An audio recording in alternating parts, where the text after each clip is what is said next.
कैसे आप लोग? आइए आज हम लोग आगे बढ़ते हैं। पिछले क्लास में हम लोगों ने देखा था कि डी ब्लॉक एलिमेंट का डिफिनीशन क्या होता है, डी ब्लॉक एलिमेंट का पीरियोडिक टेबल में उनका पोजीशन क्या था, और डी ब्लॉक एलिमेंट का हमने पीरियड और ग्रुप के बारे में डिस्कस नहीं कर पाए थे, थोड़ा सा डिस्कस किया था, है ना। वो भी डिस्कस सेटिस्फैक्टरी डिस्कस नहीं था, है ना। कुछ बच्चे लोग बोले थे कि सर समझ में नहीं आया, तो मैं फिर से एक बार बता देना चाहता हूँ, ठीक है ना।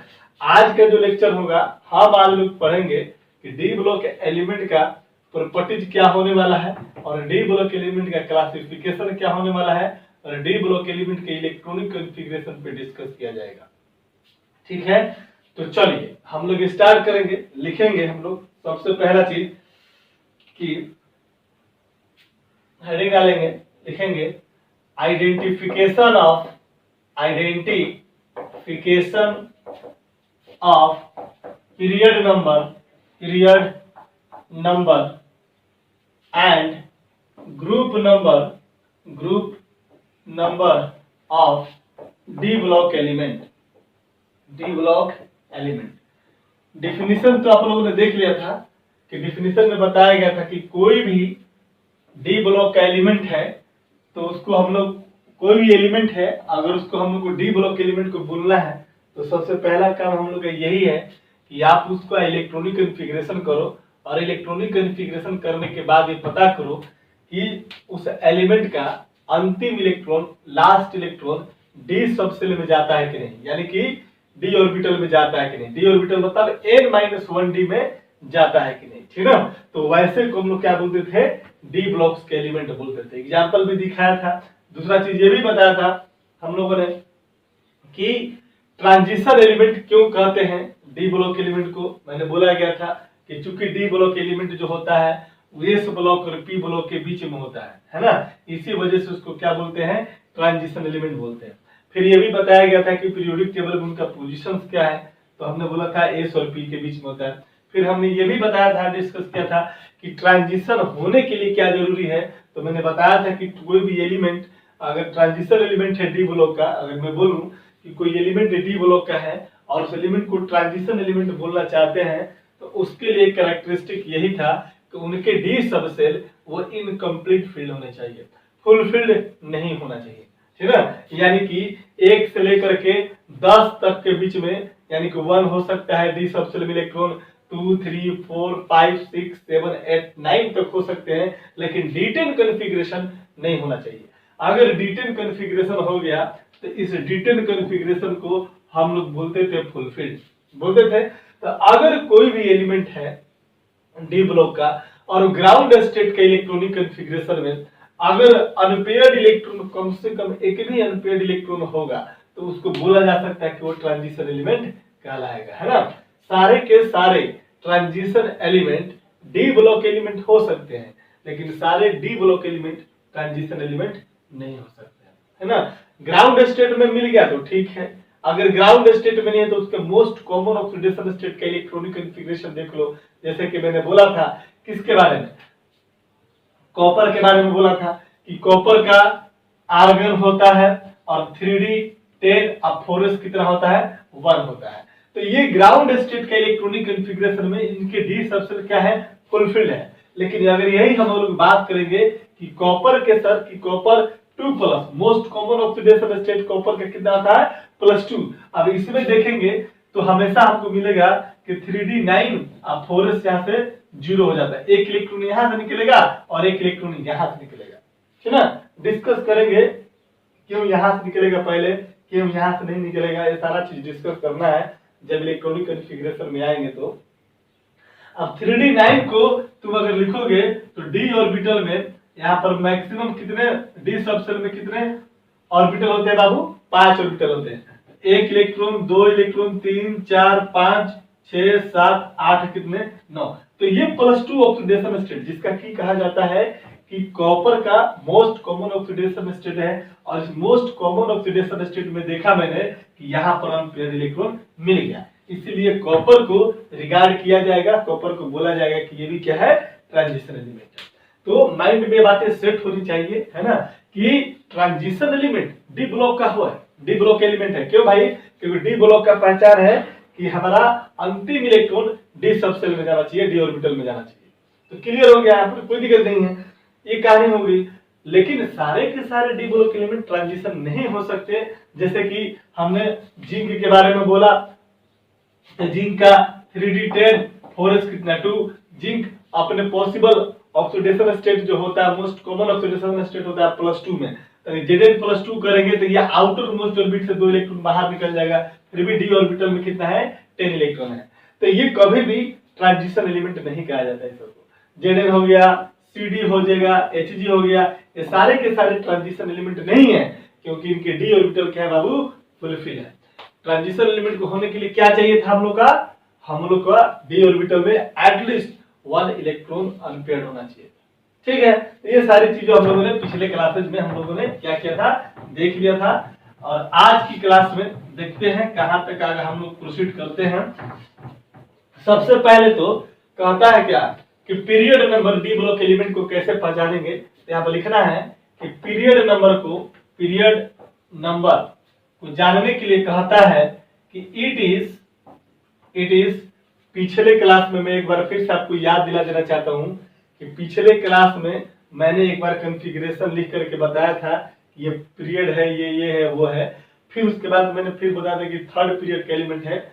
मिस्टेक से गलत हो गया है ना, थोड़ा सा कंफ्यूजन मेरे को नहीं था, थोड़ा डिस्टर्बेंस की वजह से है ना, इस तरह से कुछ हो गया था। ठीक है, एक्चुअली घर में बहुत लोग आ गए हैं तो लेक्चर बनाते थे, बाहर से पीट रहा है, तो ये कर रहा है, वो कर रहा है ना, तो वहां पर थोड़ा सा मैनेज करना है आप लोग को, है ना। हालांकि आज के लेक्चर में मैं क्लियर कर दे रहा हूँ सारा चीज, टेंशन नहीं है।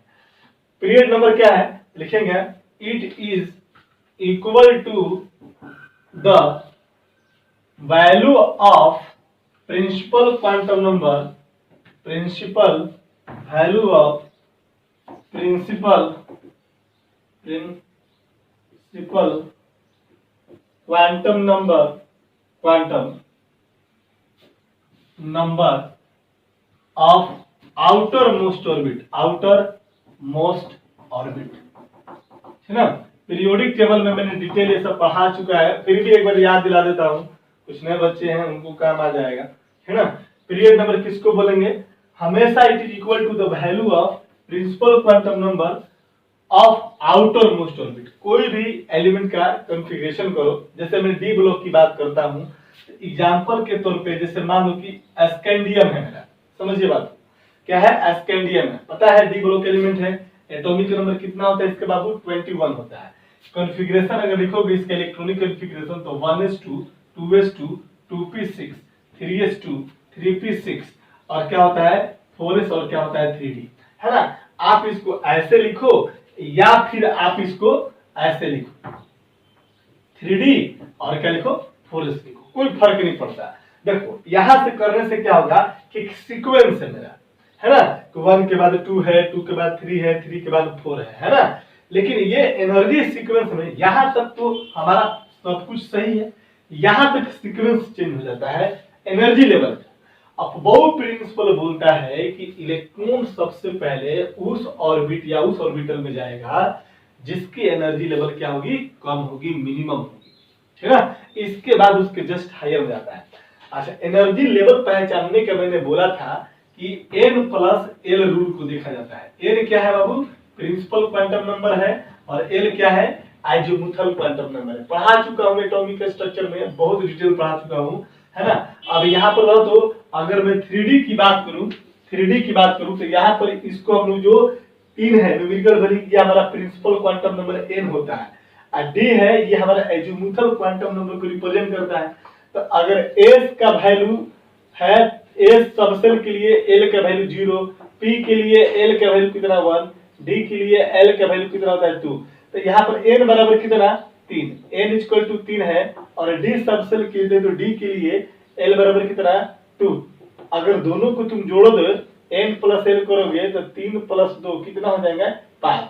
लेकिन अगर मैं 4s की अगर बात करूं तो इसका n+l कितना हो जाएगा 4 s सबसेल के लिए l बराबर कितना 0, 4 + 0 कितना हो गया 4। तो कहता है कि n+l, वो प्रिंसिपल कहता है कि जिसका n+l का वैल्यू मिनिमम होगा उसकी एनर्जी लेवल कम मानी जाएगी, और इलेक्ट्रॉन सबसे कम एनर्जी लेवल वाले में इंटर करेगा पहले, ठीक है ना। तो अकॉर्डिंग टू दिस अगर देखा जाए तो इसका n प्लस एल का वैल्यू 3d का कितना 5 और इसका कितना 4, इसका कम है, तो इलेक्ट्रॉन यहां तक भरने के बाद पहले इसमें जाएगा और फिर इसमें जाएगा। आगे बात सुनिए, कोई दिक्कत नहीं है।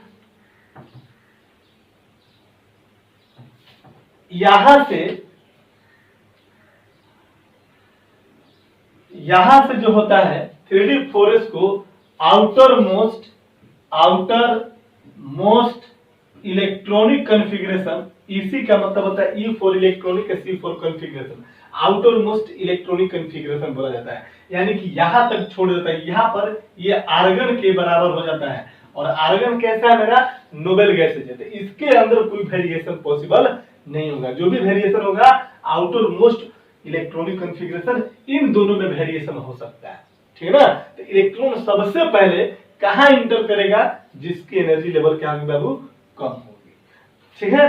चलो यहां तक भर दिया मैंने 18 के बाद 2 इलेक्ट्रॉन कितना 20 हो जाएगा, और लास्ट में कहा जाएगा यहाँ पर 21। अंतिम इलेक्ट्रॉन यहाँ तो n-1d में गया है ना। अभी ज्यादा कंफ्यूजन हो रहा है n-1d n-1d, तो तुम सिंपली बोलो कि d सब सेल में गया, ठीक है, एक लाइन में।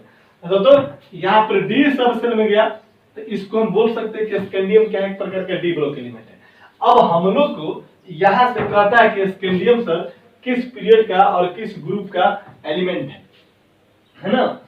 कोई भी चीज की पहचान, जैसे आपकी पहचान अगर की जाएगी तो बोला जाएगा कि भाई आप किस गांव से बिलोंग करते हैं, किस डिस्ट्रिक्ट से बिलोंग करते हैं, किस कंट्री से बिलोंग करते हैं। उसी प्रकार इस तरह से भी पीरियोडिक टेबल जो है ये आपका पूरा एलिमेंट का गांव है ना, एलिमेंट का स्टेट है, डिस्ट्रिक्ट है, जो बोलना है बोल सकते हैं, और उसमें पता कीजिएगा कि उसमें ये कहां पर रहता है कहां नहीं रहता है।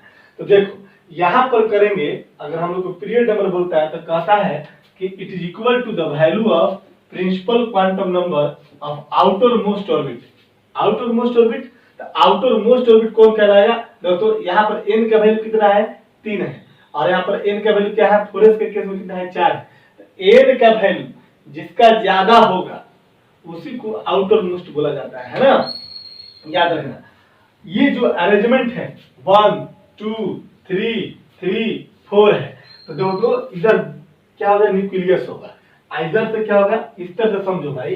देखो ये हमारे पास न्यूक्लियस हो गया, ठीक, ये हमारा first orbit, second orbit, third orbit, fourth orbit, fifth orbit, कुछ भी इधर जाएगा। तो यहाँ पर n बराबर कितना 1, n बराबर कितना 2, n बराबर कितना 3, n बराबर कितना 4, n बराबर कितना 5। तो ये न्यूक्लियस हो गया, और न्यूक्लियस के जो सबसे नजदीक होता है उसको बोलते हैं इनर मोस्ट ऑर्बिट, और न्यूक्लियस से जो सबसे दूर होता है उसको बोलते हैं सबसे आउटर मोस्ट ऑर्बिट, बोलते हैं कि सबसे बाह्यतम कक्षा है ना। अब हम लोग स्कैंडियम में देखा जाए तो कितना सेल, 1 सेल, यहां से लेकर यहाँ तक 2 सेल, यहां से लेकर 3 सेल, और एक कितना 4 सेल। तो यहाँ पर n बराबर 4, इसको मिटा देता हूं, n बराबर 4, ये क्या कहलाएगा मेरा, आउटर मोस्ट ऑर्बिट कहलाएगा। क्या कहलाएगा बाबू, आउटर मोस्ट ऑर्बिट कहलाएगा, ठीक है। तो कहता है कि आउटर मोस्ट ऑर्बिट के प्रिंसिपल क्वांटम नंबर का जो वैल्यू होगा वही उसका पीरियड नंबर होगा, किसका, डी ब्लॉक एलिमेंट के केस में। हालांकि सबके केस में होता है, ऐसा नहीं है, लेकिन हम लोग पढ़ रहे हैं डी ब्लॉक, तो डी ब्लॉक की बात करेंगे अभी, है ना। तो देखा जाए तो हम बोल सकते हैं कि सर स्कैंडियम के केस में 4s जो है ये क्या है मेरा, आउटर मोस्ट ऑर्बिट, और आउटर मोस्ट ऑर्बिट में क्या हो गया, देखो 4s हो गया यही ना। अब 4s में कितना रखे हुए हैं, 2 इलेक्ट्रॉन रखे हुए हैं, ठीक है। चलो पहले हम लोग 4s की बात करें, कोई दिक्कत नहीं है। इसमें तो n का वैल्यू कितना है 4 है, तो बोलेंगे इसीलिए n क्या मतलब प्रिंसिपल क्वांटम नंबर, इसीलिए स्कैंडियम बिलोंग्स टू क्या बाबू, 4th पीरियड। आई बात समझ में, कोई दिक्कत नहीं है।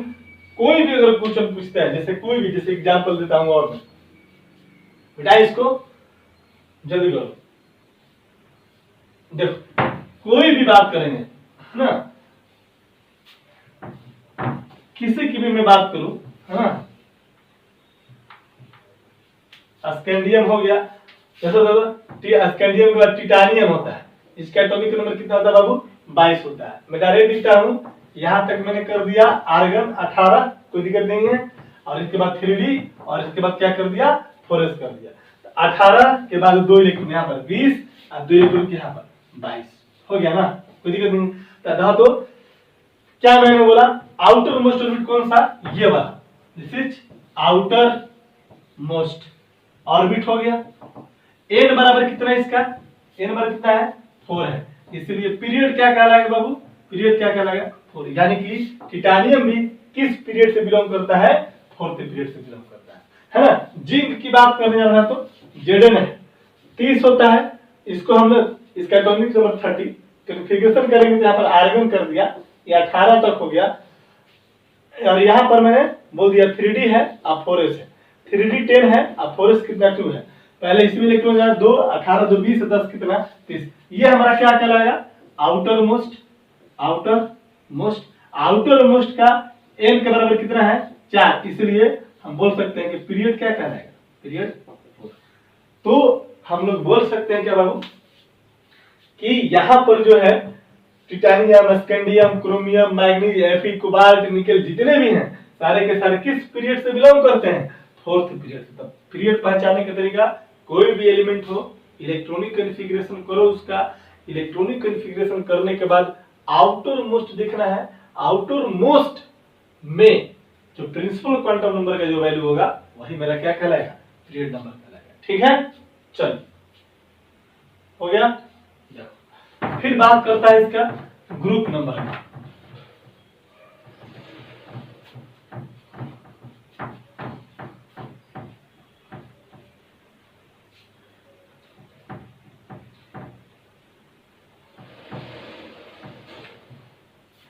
यह सप्ताह जो है पूरा, जो ये सप्ताह जो है ऐसे ही लेक्चर मिलेगा डिस्टर्ब हो करके, ठीक ना, लेट सेट मिलेगा पर डे, लेकिन लेट सेट मिलेगा है ना। अब घर में लोग आ गए हैं, फैमिली लोग है, माँ आ गई है, और अभी कोई फेस्टिवल चल रहा है, जितिया कोई फेस्टिवल है वो चल रहा है, तो थोड़ा सा समझते ना लॉकडाउन के बाद इतना दिन के बाद लोग मिला है तो थोड़ा सा गपशप होता है, टाइम कभी फॉलो नहीं कर पा रहा है, ठीक ना, तो टेंशन नहीं लेना है, कभी टाइम पर कभी भी टाइम पर हो सकता है, बस इस सप्ताह ज्यादा डिस्टर्ब होगा है ना। आप लोग टेस्ट की तैयारी करते रहो है ना।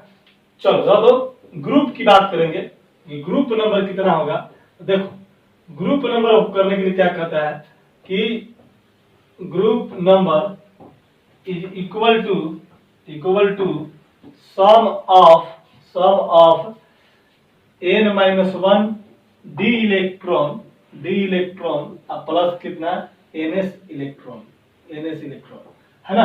कोई भी एलिमेंट है तो ग्रुप नंबर को लिखने के लिए हम लोग कर रहे हैं क्या, ग्रुप नंबर बराबर हो जाएगा, डी ब्लॉक की मैं बात कर रहा हूं, क्या करना है n-1 d इलेक्ट्रॉन अब प्लस क्या कर देना मेरे भाई ns इलेक्ट्रॉन, यानी कि यहां से लेकर के हम लोग क्या बोलते थे outer most electronic configuration. Outer most electronic configuration मतलब उसमें n-1 d भी आएगा और ns इलेक्ट्रॉन भी आएगा, ये n हो गया सबसे बाहरी और उसके जस्ट पीछे क्या होगा n-1 d है ना। अब जैसे कि एग्जांपल के तौर पे एग्जांपल के तौर पे पीरियोडिक टेबल पढ़िएगा, सारा डिटेल पढ़ाया हुआ है, मतलब थोड़ा थोड़ा सा मैं बात कर रहा हूँ। स्कैंडियम है किस ग्रुप का एलिमेंट है ना, तो स्कैंडियम की अगर बात करेंगे तो अभी आपने देखा था कि ये आर्गन हो जाता है 18, कोई दिक्कत नहीं है, और ये होता है 3d और ये क्या होता है 4s होता है ना। इलेक्ट्रॉन सबसे पहले इसमें जाएगा, यहाँ पर 18, यहाँ पर कितना 2 20, यहाँ पर हो तो सॉरी 20 कर दिया, यहाँ पर 2 हो गया 20, इसका एटॉमिक नंबर कितना होता है 21, 20 और एक कितना बाबू 21 हो जाएगा। तो देखो तो ये हमारा n का वैल्यू, n बराबर कितना 4 और ये क्या है मेरा बाबू n-1 d, यानी कि 4 में से 1 घटाएगा तो कितना आ जाएगा 3d हो जाएगा ना। तो कहता है कि n-1 d सबसेल में जो इलेक्ट्रॉन है उसको प्लस ns में आउटर मोस्ट में जो दोनों को क्या करेंगे जोड़ देंगे।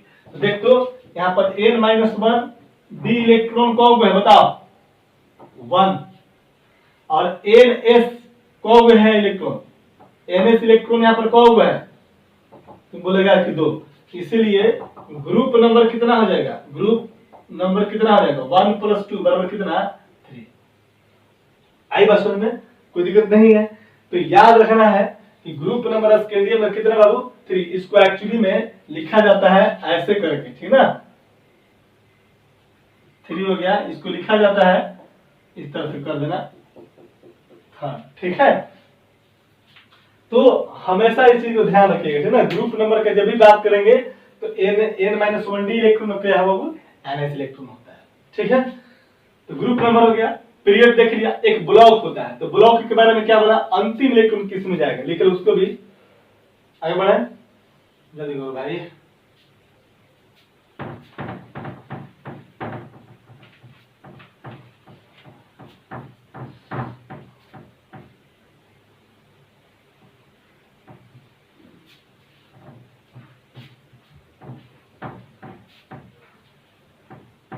अब ब्लॉक पहचानने के तरीका तो मैंने डिफिनीशन में लिखा दिया था। ब्लॉक के बारे में बात करेंगे, ब्लॉक लिखेंगे last electron inter electron goes to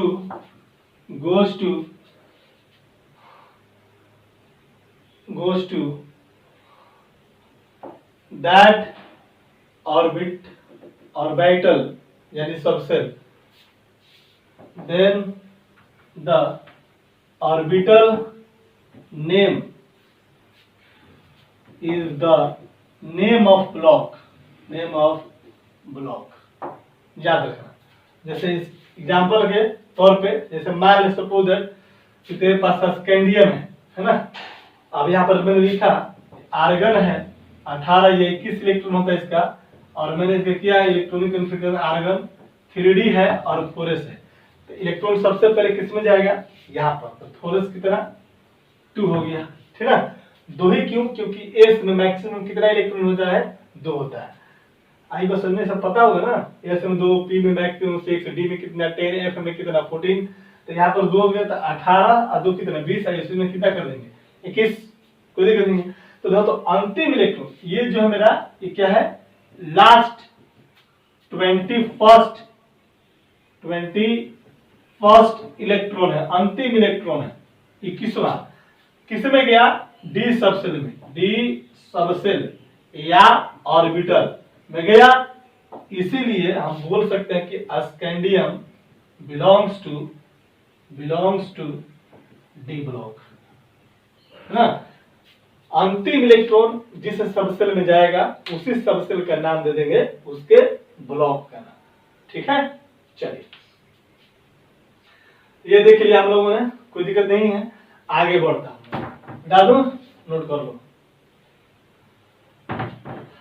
अब हम लोग बात करेंगे कि सर इंट्रोडक्शन देख लिया हम लोगों ने, इंट्रोडक्शन बोले तो ग्रुप नंबर, पीरियड नंबर देख लिया है ना, डी ब्लॉक का डिफिनीशन देख लिया है ना, ट्रांजिशन एलिमेंट किसको कहते हैं, क्यों कहते हैं, है ना, कौन कौन ट्रांजिशन एलिमेंट हैं, ये सारा चीज हम लोगों ने देख लिया है, ठीक है। अब हम लोग बात करते हैं जनरल प्रॉपर्टीज की, तो लिखेंगे सबसे पहले जनरल प्रॉपर्टीज, है ना, सब पढ़ा दिया मैं, लिखेंगे general properties of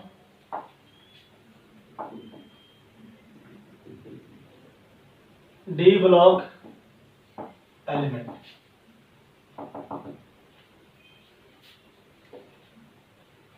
D block element का जनरल प्रॉपर्टीज क्या होता है, हम लोग इसकी बात करेंगे, ठीक है। देखो कहता है क्या, सबसे पहला लिखे यहां पर कि दे हैव फॉलोइंग प्रॉपर्टीज। एक चीज याद रख लीजिएगा मेरे भाई, अभी मैं बता, प्रॉपर्टीज से ही 90% क्वेश्चन आपके बन जाएंगे जो बोर्ड एग्जाम में आएंगे। 10-12 प्रॉपर्टीज होगा, उसको याद रखिएगा, उसमें से 90% क्वेश्चन आपका बन जाएगा, ठीक है ना। क्यों हुआ, कैसे हुआ, इसी का एक्सप्लेनेशन इस चैप्टर में पढ़ना है, ठीक है ना। तो अभी सिंपल प्रॉपर्टी लिखवाता हूं, इसके बाद हर प्रॉपर्टीज का अलग अलग तरीके से हर प्रॉपर्टीज को एक्सप्लेन किया जाएगा, ठीक है ना, क्यों होता है, कैसे होता है। कहता है फ्लोइंग प्रॉपर्टीज, कौन कौन प्रॉपर्टीज है, तो पहला प्रॉपर्टीज कहता है यहाँ पर सबसे पहला कि डी ब्लॉक एलिमेंट के जितने भी सारे एलिमेंट हैं, डी ब्लॉक के एलिमेंट, वो सारे के सारे क्या है, सबके सब मेटल्स है, ठीक है ना। लिखेंगे the elements elements of d blocks are metals. क्या है बाबू? मेटल्स है। अब मेटल्स है तो सारा कुछ जानते हैं। मेटल है तो क्या बोलेंगे? They have malleable and ductile इतना लिखेंगे। मेटल क्या करता है? They are good conductor of heat and electricity. सब देखें, मतलब कि मेटल में करंट फ्लो करेंगे तो होगा, मेटल को धूप में रख दो तो गर्म हो जाएगा, है ना, कंडक्शन होगा। चौथा में लिखेंगे they are having very high melting point. MP stand for melting point and boiling point, है ना। यहाँ पर लिख लीजिएगा इस तरह से एरो दे करके। चौथा पॉइंट का टंगस्टन जो होता है, लिखेंगे टंगस्टन जो होता है हाईएस्ट मेल्टिंग पॉइंट एलिमेंट है ना। और मरकरी जो होता है, Hg जो होता है, जिसको मरकरी बोलते हैं, लोवेस्ट मेल्टिंग पॉइंट एलिमेंट है। पूरे पीरियोडिक टेबल में सबसे हाईएस्ट टंगस्टन का मेल्टिंग पॉइंट माना जाता है और सबसे कम माना था किसका बाबू? Hg का। कितना होता है Hg का लोवेस्ट मेल्टिंग पॉइंट? ये लगभग -38 डिग्री सेल्सियस होता है, याद रखना, है ना। Hg का आपको पता है कि मेटल जो भी होते हैं वो क्या होते हैं बाबू? सॉलिड स्टेट में पाए जाते हैं। पढ़े हैं ना कि जितने भी मेटल्स होते हैं वो जनरली किस स्टेट में पाए जाते हैं? सॉलिड स्टेट में। लेकिन मरकरी जो है एक्सेप्शन है, ये कहाँ पाया जाता है? लिक्विड में। लिखेंगे पांचवा पॉइंट लिखेगा all the metal exist in solid state, है ना। देखिएगा यहीं पर पॉइंट लेकर के Hg found in liquid state, है ना। क्यों? क्योंकि इसका मेल्टिंग पॉइंट क्या होता है? बहुत कम होता है। रूम टेम्परेचर पे भी लिक्विड हो जाता है ना। जैसे आपके पास थर्मोमीटर होता है ना, जिसका फीवर जब होता है तो डॉक्टर क्या करता है? आपका टेम्परेचर को मेजर करता है। तो उसमें क्या होता है? यही हमारा Hg डाला हुआ था, है ना। जैसे टेम्परेचर बढ़ता है तो दिखाता है बढ़ रहा है, घट रहा है, इस तरीके से, ठीक है। तो ये लिक्विड फॉर्म होता है। इसी को Hg को हम लोग लिक्विड मेटल के नाम से भी जानते हैं। तो पूरे जितने भी अभी तक 118 एलिमेंट या 119 एलिमेंट जो डिस्कवर हुए हैं, उनमें से अगर कोई पूछेगा कि लिक्विड एलिमेंट कौन सा, लिक्विड एलिमेंट नहीं बोल रहा हूँ, लिक्विड मेटल की बात कर रहा हूँ, ठीक है। याद रखना, लिक्विड एलिमेंट में आपका ब्रोमीन भी आ जाएगा, ठीक है। तो याद रखना ये क्या है? Hg मेटल है। कैसा मेटल? लिक्विड मेटल है, जो लिक्विड स्टेट में पाया जाता है नॉर्मल रूम टेम्परेचर पर। क्योंकि इसकी मेल्टिंग पॉइंट क्या होती है? बहुत ही कम होती है। कितना बाबा? -38 डिग्री सेल्सियस होता है, ना। 0 डिग्री अगर सेल्सियस होता है तो ये होता है 273 केल्विन। और आपको पता है कि 0 डिग्री सेल्सियस पर कोई भी चीज क्या कर जाता है बाबू? आपका 0 डिग्री सेल्सियस पर क्या हो जाता है? कोई भी चीज क्या करता है?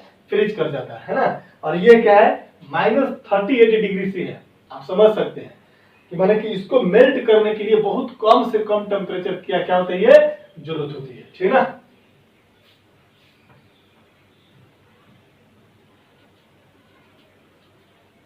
आई बात समझ में? चलो इतना लिख लो। कितना हो गया? 5 पॉइंट हो गया ना। और क्या हो सकता है? पांचवा छठा पॉइंट में तो हो गया कि मेटल हो गया। यहाँ पर melting point, boiling point, ductile, good electricity है तो हो गया। यहाँ पर लिखेंगे नेक्स्ट पॉइंट लिखेगा कि the D block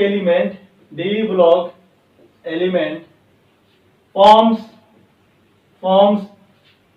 coordination compound, या इसी को बोलते हैं कॉम्प्लेक्स कंपाउंड, कॉम्प्लेक्स कंपाउंड, ठीक ना। और इसका एक्सप्लेनेशन लिखिएगा इस तरह से एरो दे करके, है ना, क्यों होता है तो मैं बताता हूं। जल्दी करो तो, एक बार फिनिश करो इसको। हो गया। चलो हम लोग पढ़ रहे हैं general properties of D block element. और जनरल प्रॉपर्टी जो डी ब्लॉक एलिमेंट में हमने छठा प्रॉपर्टी लिखा क्या कि डी ब्लॉक एलिमेंट जो होते हैं, कहता है कि ये क्या करता है बाबू, कोऑर्डिनेशन कंपाउंड बनाता है। कोऑर्डिनेशन कंपाउंड या कॉम्प्लेक्स कंपाउंड डी ब्लॉक के बाद पढ़ेंगे, है ना। तो वहां पर हम लोगों ने क्या करना है कि क्वेश्चन में यहाँ पर पूछेगा आपसे कि क्यों डी ब्लॉक एलिमेंट, यहाँ नीचे लिखेगा कि it is due to the presence of vacant d orbital, है ना। याद रखना कि क्वेश्चन पूछ दिया आपसे कि D block element coordination compound या कॉम्प्लेक्स कंपाउंड क्यों बनाता है। कोऑर्डिनेशन कंपाउंड बोलिए या कॉम्प्लेक्स कंपाउंड बोलिए, दोनों एक ही चीज है। क्यों बनाता है तो बोलिएगा कि इसलिए क्योंकि डी ब्लॉक के जितने भी एलिमेंट हैं वो क्या होते हैं, वैकेंट डी ऑर्बिटल उनके पास होता है। वैकेंट का मतलब होता है खाली, है ना। जैसे मैंने बोला था कि स्कैंडियम से लेकर के जिंक तक जाओगे तो टोटल 10 एलिमेंट होंगे डी ब्लॉक। अब इतना में से सिर्फ और सिर्फ जो होता है आपके पास कॉपर हो गया और क्या हो गया, जिंक हो गया। अब इन्हीं का D10 पूरा हुआ रहता है, बाकी के पास क्या रहता है, खाली रहता है। तो बाकी क्या करेंगे, मोस्ट ऑफ द जो डी ब्लॉक के एलिमेंट्स हैं वो क्या करते हैं, कॉम्प्लेक्स कंपाउंड में पार्टिसिपेट करते हैं। ऐसा क्यों, क्योंकि उनके पास क्या है, वैकेंट डी ऑर्बिटल है। एक तो जैसे मान लो कि स्कैंडियम तो 3d1 था, अब 4 कितना था, 2 था ना। तब डी में तो डी सबसेल की बात करते हैं, तो डी में टोटल कितने होंगे, 1 2 3 4 5, 1 2 3 4 5, एक ही इलेक्ट्रॉन है। तो ये सब क्या है, खाली है। तो ये सब क्या करते हैं, बॉन्डिंग में पार्टिसिपेट करेगा, ठीक है ना। ये चीजें करना है। कहने का मतलब कि कोई क्वेश्चन पूछे कि डी ब्लॉक एलिमेंट के द्वारा कॉम्प्लेक्स कंपाउंड या कोऑर्डिनेशन कंपाउंड बनाया जाता है, क्यों, क्योंकि क्योंकि डी ब्लॉक एलिमेंट के पास डी ऑर्बिटल में क्या होते हैं, वैकेंट स्पेस होते हैं, वैकेंट ऑर्बिटल्स होते हैं, ठीक है ना। इसलिए वो क्या करते हैं, बॉन्डिंग में पार्टिसिपेट करेगा, ठीक है ना, कॉम्प्लेक्स कंपाउंड बनाएगा। सातवां लिखिएगा कि the d blocks element d block element takes part in formation of alloy and interstitial compound। आई बात समझ में, एलॉय क्या होता है और इंटरस्टिशियल कंपाउंड क्या होता है, इसके पीछे भी रीजन आपका क्या होगा, यही होगा, ठीक है। पढ़ना है एलॉय क्या होता है, इंटरस्टिशियल कंपाउंड क्या होता है, इनका प्रॉपर्टीज क्या होता है, इनका प्रॉपर्टीज क्या, सारा पढ़ना है डिटेल में, ठीक है ना। तो अभी बस नाम याद रखिएगा कि डी ब्लॉक एलिमेंट जो होते हैं क्या करते हैं, पार्टिसिपेट करते हैं क्या बनाने के लिए बाबू, एलॉय बनाने के लिए और इंटरस्टिशियल कंपाउंड बनाने के लिए।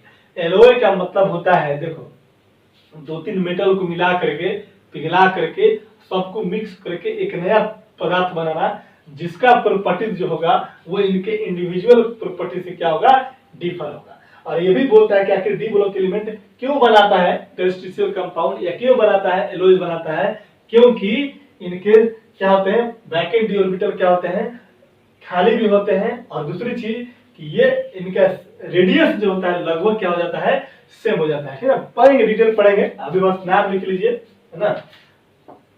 8 नंबर में लिखिए, the D block element show variable valency भी क्या करता है, वेरिएबल शो करेगा। 9th में लिख लीजिएगा, दे शो वेरिएबल ऑक्सीडेशन स्टेट, फिर लिख लेंगे 10 से लिखिएगा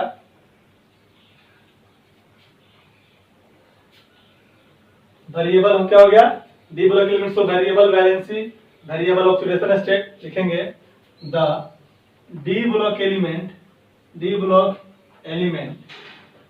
मतलब कौन सा transition element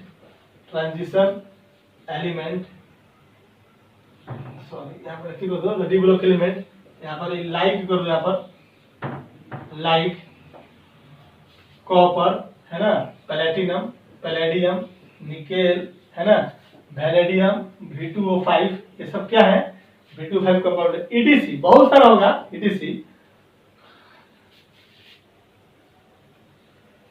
act as catalyst याद रखिएगा, ठीक है। ये भी क्वेश्चन पूछा हुआ है, सब जितना भी है सब पूछा, जितना प्रॉपर्टी है सब क्वेश्चन पूछा हुआ कहीं ना कहीं, है ना। तो याद रखना है कि डी ब्लॉक्स के एलिमेंट जो भी है वो कैसे एक प्रकार का कैटलिस्ट की तरह बिहेव करता है ना। आयरन हो गया, ये सारा जितना हो गया, प्लैटिनम हो गया, निकेल हो गया, कॉपर हो गया, कोबाल्ट हो गया, ये सब क्या करते हैं कैटलिस्ट के जैसे बिहेव करते हैं, ठीक है। क्यों करते हैं आगे पढ़ेंगे, ठीक है। उसके लिए भी बस एक ही रीजन है कि वेरिएबल वैलेंसी शो करता है, और ये इसलिए करता है क्योंकि उनके पास वैकेंट डी ऑर्बिटल प्रेजेंट होते हैं, ठीक है। तो पहले नोट करो इसको, 10 प्रॉपर्टीज हो गया। आगे बढ़े, चलिए इंटरस्टिशियल कंपाउंड बनाएगा। एक बार फिर से मैं रिपीट कर देता हूं कि क्या क्या प्रॉपर्टीज होते हैं डी ब्लॉक एलिमेंट के। जनरल जो प्रॉपर्टीज होता है उसको हम लोग बात करेंगे। एक प्रॉपर्टीज और लिख लो, है ना, हालांकि हम लोग करेंगे। 10 हो गया, एक 11 लिख लो। द क्या नाम है इसका, 11 होगा, देखेंगे द इलेक्ट्रॉनिक कॉन्फ़िगरेशन जो होगा, electronic configuration of D block element जो होंगे तो देखिएगा n-1 डी 1 से लेकर कहां तक 10 तक, और ns का 1 से लेकर कहां तक 2 तक, इस तरीके से, है ना। याद रखना इलेक्ट्रॉनिक कॉन्फ़िगरेशन कितना हो गया n-1 डी 1 से लेकर 10 तक, और ns 1 से लेकर कितना 2 तक, यानी कि आउटर मोस्ट ऑर्बिट क्या है s सबसेल है, और s में मिनिमम 1 इलेक्ट्रॉन और मैक्सिमम कितना 2 इलेक्ट्रॉन। ये भी हमारा पूछता है ना, इसको याद रखना, तो वेरी इंपॉर्टेंट है ना। आगे डिस्कस करेंगे इस पर, या कभी कभी आपको ऐसे भी मिलेगा इलेक्ट्रॉनिक कॉन्फ़िगरेशन बराबर n-1 डी 1 से लेकर के 10 तक, और ns जो होता है 0 से लेकर के 2 तक। कभी कभी ये रहता है कि कहीं कभी जैसे यहाँ पर 0 हो गया, लास्ट में क्या हो गया 2, जैसे कि हम लोग पढ़ेंगे थर्ड सीरीज में पढ़ेंगे, सेकेंड ट्रांजिशन सीरीज पढ़ेंगे, बहुत सारे जैसे पैलेडियम है पीडी, तो पीडी में आउटर मोस्ट ऑर्बिट में एस सबसेल में क्या होता है कि इलेक्ट्रॉन 0 होता है ना। तो ये वाला सबसे ज्यादा पूछा है ना, और ये वाला बहुत कम पूछता है, तो फिर भी इसको भी करेंगे। यहाँ पर भी इस पर भी एक दो एलिमेंट आएंगे इस पैटर्न पर भी, ठीक है ना। तो ये सारा प्रॉपर्टी जनरल प्रॉपर्टी है ना। ओवरऑल अगर मैं बात करूं कि पूछे क्वेश्चन में इतना ही से सारा क्वेश्चन आपका लगभग जो ऑब्जेक्टिव टाइप का क्वेश्चन है लगभग आपका जो है स्ट्रेट फॉरवर्ड आता है, ठीक है ना, वो आपसे बन जाएगा। क्वेश्चन पूछेगा कि डी ब्लॉक एलिमेंट, सबसे पहला चीज तो बताना है कि डी ब्लॉक एलिमेंट होता क्या है। तो आप बोलोगे कि सर वैसा एलिमेंट जिसका लास्ट इलेक्ट्रॉन डी सबसेल में जाता है उसको बोलते हैं D orbit, D block element बोलेंगे, क्लियर है। पोजीशन क्या है, पीरियोडिक टेबल में पोजीशन इसका एस और पी ब्लॉक के बीच में आता है। तीसरा चीज कि डी ब्लॉक एलिमेंट को ट्रांजिशन क्यों बोलेंगे, तो बोलेंगे कि डी ब्लॉक एलिमेंट को ट्रांजिशन इसलिए बोला जाता है क्योंकि उनका पोजीशन एस ब्लॉक और पी ब्लॉक के बीच में प्रेजेंट रहता है। चौथा चीज बोलता है कि ट्रांजिशन होने के लिए क्या कंडीशन है, तो बोलिएगा कि डी ऑर्बिटल इनकम्प्लीट फील्ड होना चाहिए, ठीक है ना।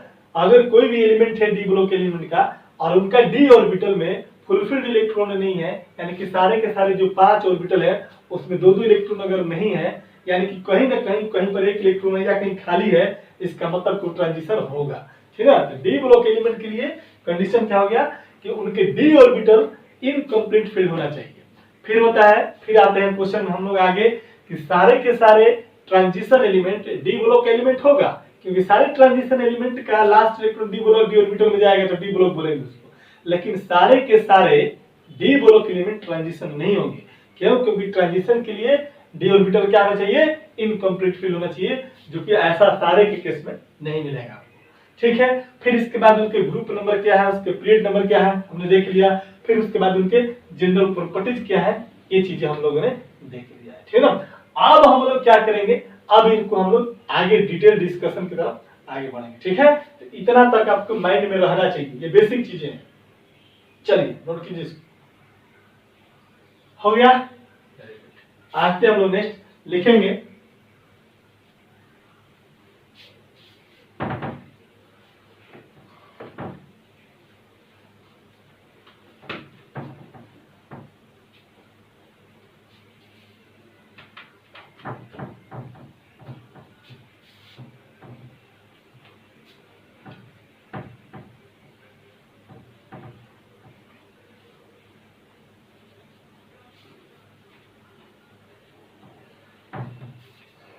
लिखेंगे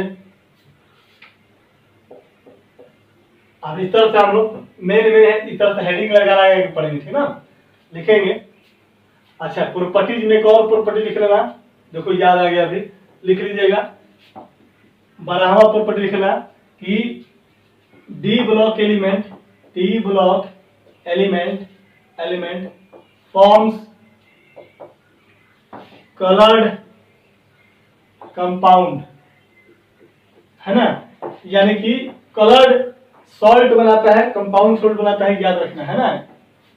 ये चीज भी बहुत इंपॉर्टेंट पॉइंट कि कौन सा एलिमेंट है जो कि कलर सॉल्ट बनाता है, तो आप क्या बोलूं, डी ब्लॉक्स के एलिमेंट कलर सॉल्ट बनाते हैं, ठीक ना। याद रखना इसकी प्रॉपर्टीज में डालना इसको, ठीक है ना।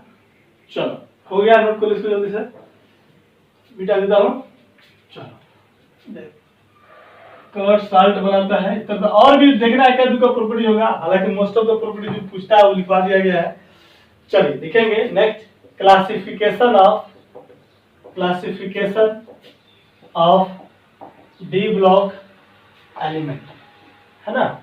डी ब्लॉक एलिमेंट को क्लासिफाई करेंगे, है ना। तो डी ब्लॉक एलिमेंट जो होगा, डी ब्लॉक जो एलिमेंट होंगे उनको क्लासिफाई किया गया है बेसिकली 3 क्राइटेरिया में। एक है जो हमारा है उसको हम लोग बोलते हैं, पहला कर देना 3D सीरीज, क्या बोलते हैं बाबू, 3D सीरीज, या इसी को बोलते हैं फर्स्ट ट्रांजिशन सीरीज एलिमेंट, आई बसन में। दूसरा नाम लोग बोलते हैं 4D सीरीज, क्या होता है बाबू, 4D सीरीज, इसको हम लोग बोलते हैं। और सेकेंड ट्रांजिशन सीरीज एलिमेंट, और तीसरा जो होता है 4D हो गया 5D सीरीज, और इसको बोलते हैं थर्ड ट्रांजिशन सीरीज एलिमेंट, ठीक है। तो ये हम लोग को पूरे डी ब्लॉक एलिमेंट को, अभी से आगे भी है 5D के बाद 6D भी आता है ना। लेकिन हम लोग को जो सिलेबस कंसीडर करना है 3D 4D और 5D सीरीज के बारे में पढ़ना है। और 3D 4D 5D में देखो यहाँ से और यहाँ से क्वेश्चन नहीं आते हैं, यहाँ से और यहाँ से अगर कोई क्वेश्चन पूछता भी है तो सिर्फ इलेक्ट्रॉनिक कॉन्फ़िगरेशन का क्वेश्चन पूछेगा, एका दुका, है ना, कितना एम्पीयर है, कितना मैग्नेटिक मोमेंट है, इस तरह से, है ना। लेकिन उससे पहले सबसे ज्यादा क्वेश्चन 3D आपका सिलेबस में सबसे ज्यादा क्वेश्चन आपको ये करना है, तो हमको सबसे ज्यादा इसके बारे में पढ़ना है। इसके बारे में सिर्फ और सिर्फ छोटी मोटी जानकारी गेन करना है ना। तो पहले इसको नोट करो, अब बारी बारी देखते हैं 3D सीरीज में कौन कौन है, 4D सीरीज में कौन कौन है, और 5D सीरीज में कौन कौन से होते हैं, ठीक ना। 3D का बोलने का क्या मतलब है, 4D बोलने का क्या मतलब है, और 5D बोलने का क्या मतलब है, ये सारी चीजों को हम लोग देखेंगे, ठीक है। नोट कीजिए।